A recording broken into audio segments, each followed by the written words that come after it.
చెట్లు, అడవి మృగాలు, ఆకాశ పక్షులు, సముద్ర మత్స్యాలు, ఇవన్నీ ఎవరి ఆధీనంలో ఉన్నాయండి? ఒకప్పుడు మనుషుని ఆధీనంలో ఉన్నాయి. అంతగా దేవుడు దీవించాడు, అంతగా దేవుడు హెచ్చించాడు, అంతగా మనిషిని ఘనపరిస్తే ఒక్క దెబ్బతో అవన్నీ పోగొట్టుకున్నాడు. హల్లెలూయా. ఒకే ఒక్క మాట, ఆ మాట ఎప్పుడైతే ఆజ్ఞని అతిక్రమించాడో ఆ ఆశీర్వాదం అంతా ఒక్కసారికి. అందుకే ఆజ్ఞని అతిక్రమము పాపం.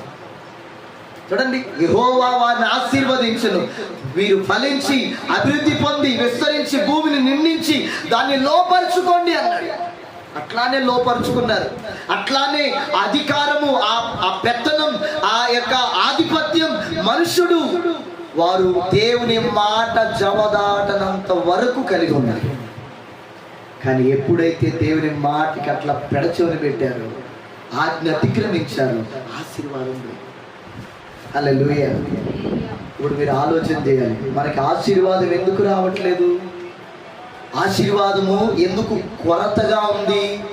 ఆశీర్వాదం ఎందుకు మనకి దూరం అవుతుందంటే, ఆశీర్వాదానికి వారసులాగుటగా కావలసినటువంటి కృపను, కావలసినటువంటి యోగ్యతను మనం సంపాదించుకోవట్లా. దేవునికి స్తోత్రం చెప్పండి ఒకసారి.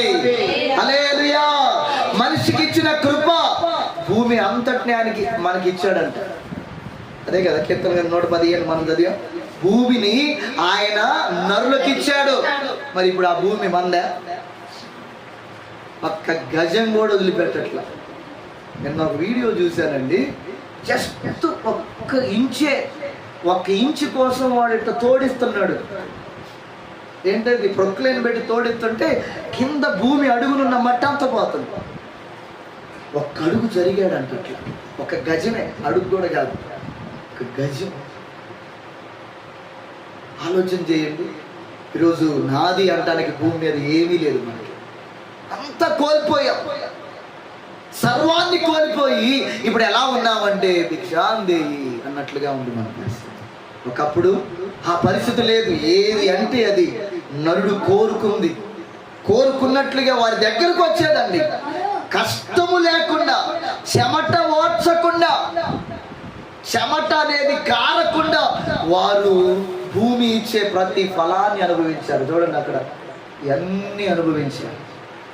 కానీ ఎప్పుడైతే సర్పం యుక్తి గలదై అవ్వను మోసం చేసిందో, అవ్వలో నుండి వచ్చినటువంటి ఆ ఆజ్ఞ అతిక్రమ అవిధేయత ఆదాములోనికి వచ్చింది.